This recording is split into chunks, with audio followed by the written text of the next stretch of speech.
C'est l'heure de vous informer. Voici les titres pour commencer.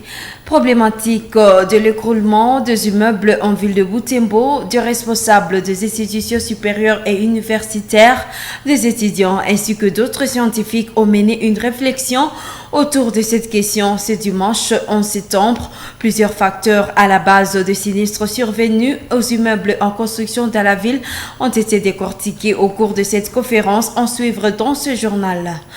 Remise de fournitures scolaires aux enfants orphelins hébergés à l'orphelinat Malaika ce lundi 12 septembre. Ce don de la Fondation Vision Ferlin a pour objectif de faciliter la rentrée scolaire à ces enfants orphelins, tout pour le sommaire.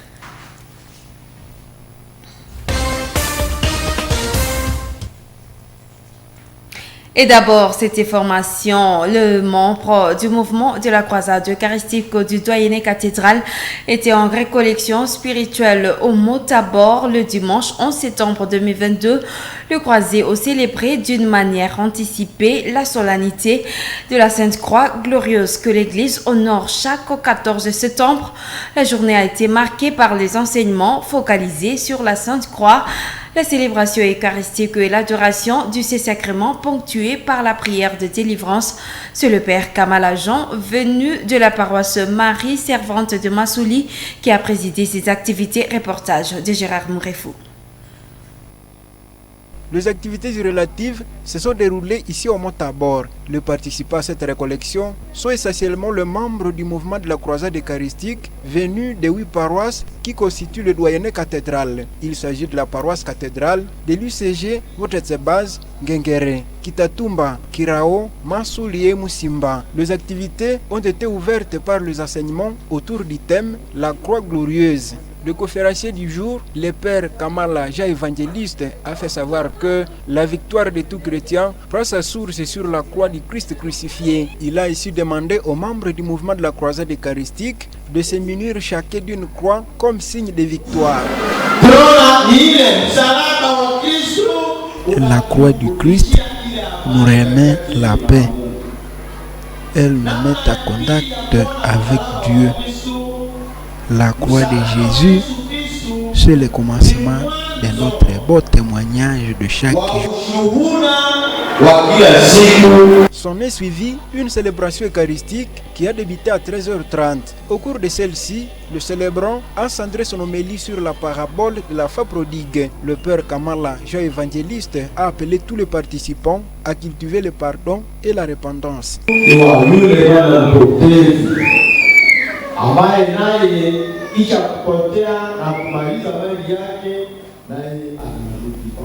L'enfant prodigue, après avoir épuisé son argent, il revient chez son père. Il fait joie au ciel entre Dieu et les anges, quand un pécheur se convertit et laisse tous ses péchés.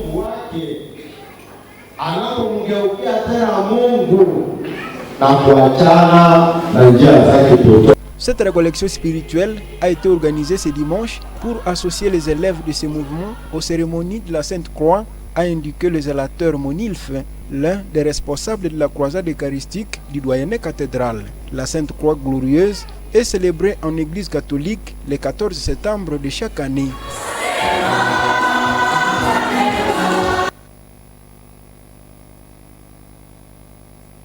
Ouverture solennelle de l'année scolaire 2022-2023 ce dimanche 11 septembre au petit séminaire Tumaini Letu de Moussienene. Les activités y afférentes ont été ponctuées par une messe d'invocation du Saint-Esprit présidée par Monseigneur Sikuli Paluku Melkisedek, évêque du diocèse de Butembo-Beni. On prit part à cette célébration d'ouverture de prêtres, des religieux et religieuses, de parents ainsi que tous les séminaristes. Grâce Kaniki dans ce reportage de mon Mpenzi Mansekele.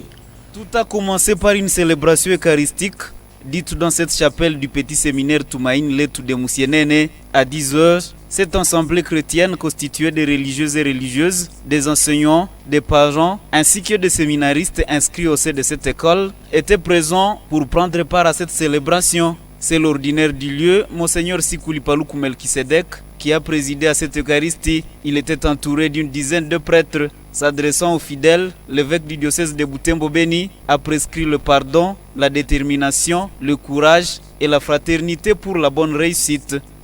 Je vise davantage ici ceux qui interviennent à la base, en 7e et 8e année.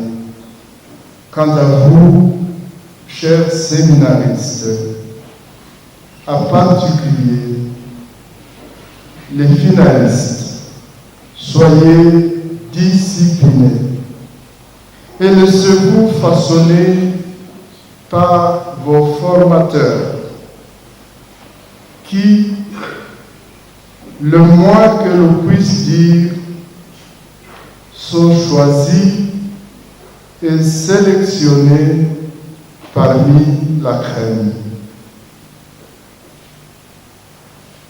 Je veux également vous voir cultiver la fraternité, puisque vous êtes tous frères. Que chacun soit le gardien de l'autre et prenne soin de ses biens, surtout les anciens vis-à-vis de cadets. Pendant cette célébration eucharistique, les fidèles ont évoqué la force du Saint-Esprit pour cette année scolaire 2022-2023.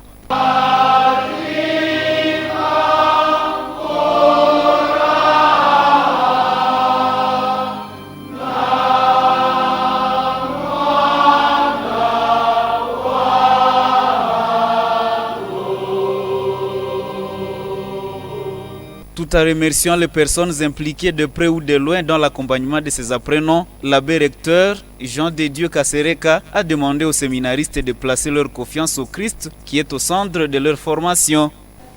Nous voudrions espérer que ce temps de retraite a été capital et capitalisé de manière à vous déterminer, chers séminaristes, dans votre confiance au Christ qui vous appelle comme vous êtes pour vous transformer en vue de sa mission. Au cours de cette année scolaire 2022-2023, le petit séminaire Tumaini Letu de Musienene encadre 152 séminaristes venus de différentes paroisses du diocèse de Butembo Béni et d'ailleurs.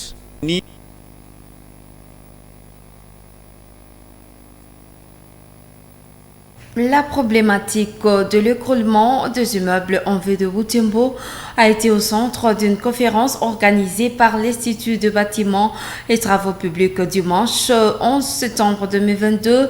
Les conférenciers ont déploré dans l'ensemble la légèreté dans le processus de construction qui serait l'origine majeure des incidents des chutes de bâtiments en vue de Butembo. Ils appellent les parties qui interviennent dans la construction des édifices en matériaux durables chacun à bien remplir son rôle. Isabelle Wangaïmouka, commentaire. Le premier intervenant, le professeur Makengo Lutimba de l'Institut national des bâtiments et travaux publics, INBTP, a développé l'analyse multifactorielle des sinistres survenus aux immeubles en construction en ville de Butembo et environ. D'après ces professeurs, ces sinistres sont dus à plusieurs facteurs, dont l'absence de reconnaissance des terrains ou des sites censés abriter des bâtiments. Le deuxième facteur évoqué, c'est le mauvais choix des matériaux de construction. Le troisième facteur, c'est la mauvaise programmation du bétonnage. À en croire les professeurs Makengo, plusieurs ingénieurs ne tiennent pas compte de la période pendant laquelle ils construisent. L'autre erreur commise sont les mauvaises conditions de malaxage des bétons. En plus, ces conférenciers a souligné la surcharge de la surface en construction. Les professeurs Makengo recommandent l'anticipation des mesures de maintenance pour prévenir l'écroulement des immeubles. La deuxième intervention est celle de l'ingénieur Moussa Vouli. Celui-ci a exposé sur la simulation. Il s'agit de construire un modèle des bâtiments censé être construit à partir d'un logiciel. D'après cet ingénieur, tout bon bâtiment commence par la modélisation. C'est le modèle qui est censé donner la dimension finale et la forme désirée de l'ouvrage. Il a également fait allusion à la note des calculs un document où est calculé le dimensionnement de l'ouvrage. Ces derniers éléments nécessitent aussi une bonne étude du terrain pour une bonne simulation. Le chef des travaux Mahamba, lui, a traité de la problématique des matériaux de construction en ville de Butembo. Dans cet exposé, les conférenciers ont interpellé la communauté des constructeurs sur les conditions d'usage des matériaux. C'est entre autres le choix du sable de mauvaise qualité pour la construction, des graviers préparés par des non-professionnels, ce qui sacrifie des calculs des bâtiments voulus. L'ingénieur Providence Siriwayo, qui a développé de la responsabilité du ministère de l'Urbanisme et Habitat, a insisté sur la nécessité de la planification urbaine. Il a appelé les autorités à veiller au respect des normes d'urbanisme. C'est en accordant l'autorisation de construire seulement à ceux qui réunissent les conditions requises. Cette conférence a été close par un exposé sur la responsabilité des partenaires dans l'acte de construction. Maître Gédéon Mouassassi est revenu sur les conditions pour prévenir des sinistres. Il a appelé les ingénieurs à accepter des services qui rentrent seulement dans leurs compétences professionnelles et qui sont conformes aux dispositions de la loi en vigueur sur la construction. Il a conseillé les recours de temps à autre à la police d'assurance obligatoire pour toutes les parties prenantes afin que tous les partenaires ne se sentent pas lésés en cas d'établissement des responsabilités là où surviennent des sinistres. Le CT Paluku Kahiana Julien, secrétaire académique de l'IBTP, invite les formateurs des ingénieurs à prévenir dès la formation des bases ces phénomènes de sinistres enregistrés en ville de Butembo. Selon lui, leur responsabilité consiste à former des cadres capables de répondre aux besoins exprimés par la communauté en équipant leurs institutions en laboratoire pour permettre aux étudiants d'appliquer des théories de construction apprises en classe avant de les lancer sur terrain. Cette conférence a commencé à 14 h. Elle a eu lieu dans la grande salle de la mairie de Butembo. Des responsables des établissements de l'ESUI à Butembo, des autorités académiques de l'IBTP, des étudiants de cette institution, ainsi que ceux d'autres institutions et autres personnes intéressées ont pris part à cette activité. Elle avait pour objectif de mener une réflexion autour des incidents de construction qui surviennent à Butembo et environ. Et le président de la sous-conférence des établissements de l'enseignement supérieur et universitaire salue cette initiative qui vient répondre à une préoccupation réelle qui s'observe en ville de Butembo. Le professeur Wilfried Kibanda encourage les institutions de Butembo et environ à multiplier ce genre d'activités selon leur domaine ou filières respectives qu'elles organisent en leur sein et le vulgariser au bénéfice de tous les publics en vue de résoudre certains problèmes de société. Le professeur Wilfried Kibanda est dans ce propos recueilli par Joël Tali. D'abord, féliciter les organisateurs, l'institution supérieure du bâtiment de Butembo pour avoir saisi cette opportunité pour fixer l'opinion, du moins notamment les professionnels du métier, pour ce qui est arrivé. Bon, une conférence occasionnelle, ça valait la peine parce que beaucoup déjà se posent la question de savoir à qui est la responsabilité, comment cela est arrivé. Je crois qu'on a fait le tour de toutes ces questions-là pour permettre aux gens de se fixer, d'exercer leur métier en âme et conscience, de faire le tour de partenaires, les partenaires qui sont appelés à travailler en collaboration pour que le message et puis la vie ne soit pas en danger, ne soit pas. Alors, les conférences, c'est vrai, il y en a pas beaucoup, mais il y en a quand même, il y a souvent des départements qui organisent, c'est pas connu. Ils n'appellent pas tout le monde parce que c'est spécialisé. Vous voyez par exemple aujourd'hui, il y avait presque déjà de la carrière qui était invitée. Donc c'est les autres domaines, nous ne sommes peut-être pas au courant si la conférence n'est pas médiatisée. Ça, c'est que ce que nous avons fait ici n'est pas à rester à l'intérieur de la salle que nous avons faite, ça mérite d'être connu et que la presse fasse large diffusion sur ce qui a été fait, ce qui a été réalisé. C'est un début, il faut que ça commence, il faut que ça continue et que les gens soient fixés sur ce qui peut arriver si on arrive pas à bien exercer par exemple sur le métier d'ingénieur.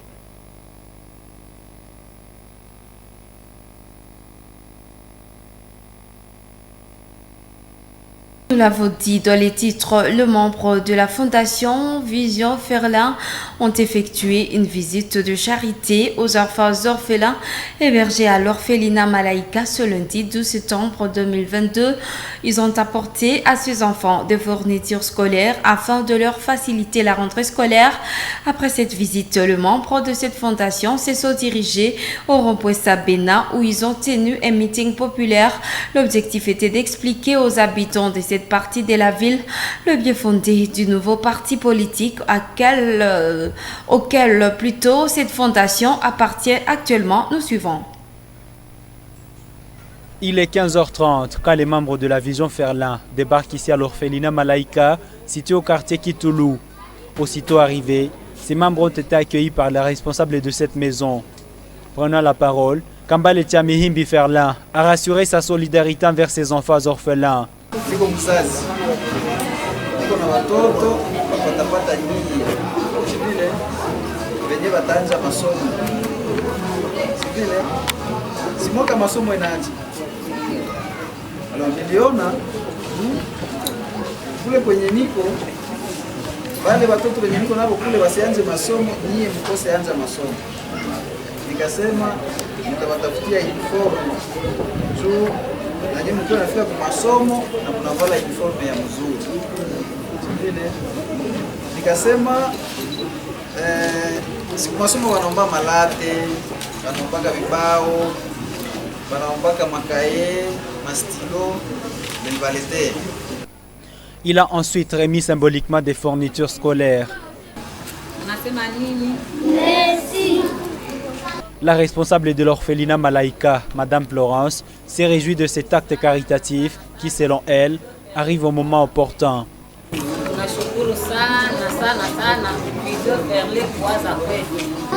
suis malade, il me guérit. J'ai un ami fidèle qui s'appelle Jésus. Je vais rester dans ces mois d'amour. Où que je sois, il est avec moi. Après cette visite, ces jeunes de la Vision Ferlin se sont dirigés au rond-point Sabena. Ici, il a été question d'expliquer à la population l'idéologie de l'AVRP, un parti politique des volontaires pour combattre l'insécurité. Je suis venu sensibiliser les amis, les frères et sœurs qui adhèrent afin qu'ensemble nous puissions trouver une solution sur les problèmes qui nous dérangent par-ci par-là et surtout pour les problèmes sécuritaires. Parce que l'AVRP c'est un parti politique des volontaires qui sont en action. Et vous savez, quand il y a des défis, il faut des volontaires qui sont vraiment codés et qui sont bien assis afin que les choses trouvent des solutions. Ce parti politique, Action des volontaires pour la relève patriotique, est une nouvelle famille politique créée par Moïse Nzangi, ministre congolais de l'enseignement supérieur et universitaire. En sport, championnat de football interdépartement à l'UACISDA. Ce lundi 12 septembre, l'accrochage était du département de la communication contre ceux de développement. Le score final est de 3-1 en faveur du développement. Nous suivrons les commentaires. Tout commence à 16h15 sous une fine pluie au stade de Kambali. Les étudiants en développement et management s'affrontent à ceux des sciences de l'information et de la communication. Les joueurs du département de la communication se montrent comme déterminés à gagner ce duel, mais du côté adverse, c'est plus fort. Jeu au début équilibré, ces deux équipes donnent chacune le mieux d'elles-mêmes. Mais dans la 9e minute de jeu, l'occasion de marquer le tout premier but tourne en faveur du développement. Les joueurs de la communication sont visiblement démoralisés par ces premiers buts. Cette situation donne plus de courage aux joueurs de l'équipe adverse. Ils marquent le deuxième but avant que leurs adversaires ne marquent leur premier but. Quelques minutes plus tard, les étudiants en développement marquent leur troisième but. Score final 3-1 à faveur de l'équipe de développement. Les étudiants en communication perdent leur deuxième match, tandis que ceux de développement se rattrapent après un échec lors du premier match. Le mercredi 14 septembre, les informaticiens joueront contre la faculté de la Polytechnique dans le même stade.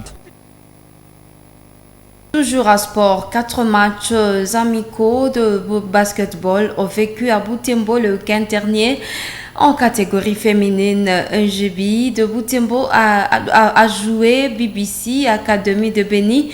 En série masculine, NGB de Butembo a affronté BBC et BSB de Butembo a rencontré The Young de Beni. Et enfin, les anciennes gloires de Beni se sont opposées à celles de Beni. Joël Tali nous présente la synthèse de ces rencontres amicales. Examen. Samedi 10 septembre, ici au stade de l'Amitié de l'Itave, le coup d'envoi est donné pour ce premier match amical. Il oppose les filles des nouvelles générations de basket, NGB, à celles de Beni Basket Club, BBC Academy. Une rencontre peu prolifique. Ce match ne connaît que 2 paniers, repartis entre les 2 équipes durant tout le premier quart-temps. Les filles de Butembo dominent en possession. C'est à partir du deuxième quart-temps que tout est réparti à 0. Les filles d'NGB réorganisent leur jeu et réussissent à aller à la mi-temps avec 11 paniers dans leur actif contre 3 pour BBC de Beni. Les 2 derniers quarts sont contrôlés par les filles de Butembo qui marquent 18 autres paniers de plus pour obtenir enfin une victoire de 29 contre 11.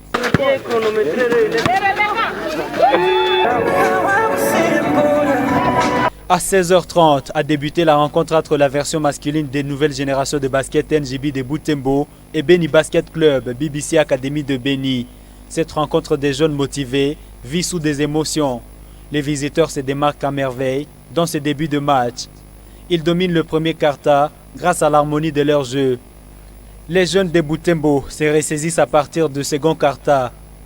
Le trio Sylvain Jospé Arsène ne se retient pas devant ce public motivé à apporter son soutien à ces jeunes.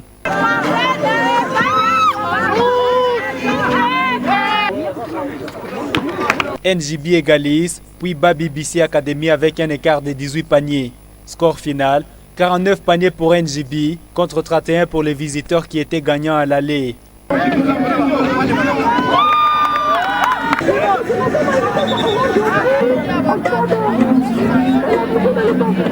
Plus tard dans la soirée, c'est BSB en blanc qui est entré sur l'heure des jeux face à The Young de Beni, vêtu en bleu. Un match dont le rythme est donné par cette belle atmosphère. Les 2 équipes égayent le public par un beau jeu, avec des légers avantages de BSB durant les 3 premiers quarts-temps.